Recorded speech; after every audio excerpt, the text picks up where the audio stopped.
अस्सलाम वालेकुम, मेरा नाम ज़ियाम ज़फ़र है और आज की वीडियो में हम बात करने वाले हैं GTX 560 ग्राफिक कार्ड के बारे में और जानेंगे इस ग्राफिक कार्ड के बारे में कि आपको 2019 में और 2020 में आपको किस तरह की गेमिंग प्रोवाइड कर सकते हैं। इस वीडियो में आपको स्पेसिफिकेशंस, बेंचमार्क्स, प्राइस रेंज वगैरह सब चीज़ें फुल डिटेल में बताने वाला हूँ, तो उम्मीद है कि आज की वीडियो आपको बहुत ज़्यादा पसंद आएगी।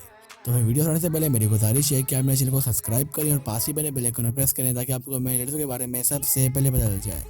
दोस्तों चलिए करते हैं आज की इस कमाल की वीडियो को।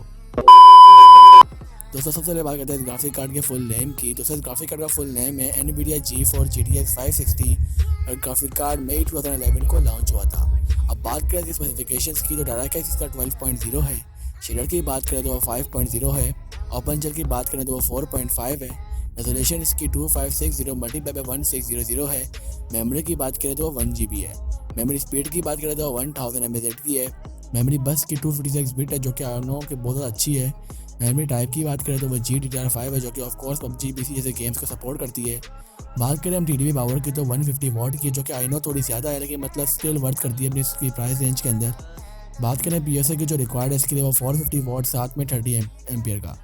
चलिए ये तो बात हो गई स्पेसिफिकेशंस की, लेकिन इसमें एक प्रॉब्लम ये है कि आपको इसको 2 6 पिन कनेक्टर की भी ज़रूरत पड़ सकती है, यानी कि आपको 2 6 पिन कनेक्टर लगाने होंगे इस ग्राफिक कार्ड को रन करने के लिए, जो कि आई नो के थोड़ी सी इसकी बैड बात है, लेकिन फिर भी हम इसको वर्क कर सकते हैं इसकी परफॉर्मेंस के लिहाज से।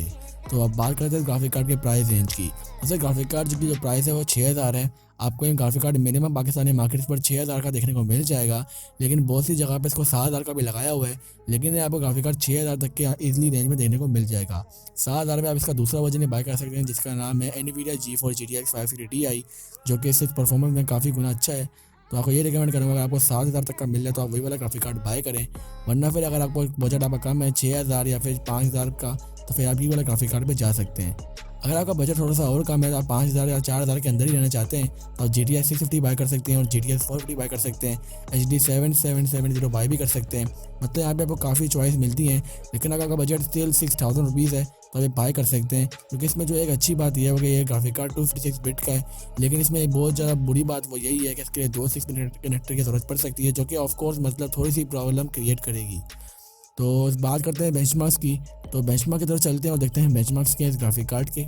बेंचमार्क में जो पहला गेम है वो PUBG है, जो कि वेरी लो सेटिंग पर एवरेज FPS 40 दे रहा है और लोवेस्ट FPS हमें 30 दे रहा है, जो कि आई नो प्लेएबल गेम है, इतना कोई आपको मसला नहीं देखने को मिलेगा। अब बात करते हैं फोर्टनाइट की, जो कि लो सेटिंग में आपको 60 FPS प्रोवाइड कर लेता है। जी हाँ, ये एवरेज FPS आपको 60 देता है, यानी कि जो गेम है वो 60 FPS के अंदर ही रहेगा। और बात करें लोवेस्ट FPS की तो 55 है, जो कि मुझे ये चीज़ अच्छी लगी। अगर आप फोर्टनाइट खेलना चाहते हैं तो ये ग्राफिक कार्ड बिल्कुल ठीक है। बात करें हम GTA 5 की तो 1080p पर आपको नॉर्मल हाई सेटिंग पर एवरेज FPS 60 देगा और लोवेस्ट FPS आपको 52 देखने को मिलेंगे। तो ये तो बात हो गई इसकी बेंचमार्क्स की। बेंचमार्क में जितने भी गेम थे वो 1080p पे थे, जो कि परफॉर्मेंस मुझे काफ़ी अच्छी लगी है इस ग्राफिक कार्ड की। तो आप ये ग्राफिक कार्ड बाय कर सकते हैं अगर आपको सही तरह गेमिंग करनी है लो बजट में। तो बस आज के लिए इतना ही। तो मैं हाजिर हूँ अपनी अगली वीडियो के साथ, तब तक के लिए अपना बहुत ख्याल रखिएगा। अल्लाह हाफिज़।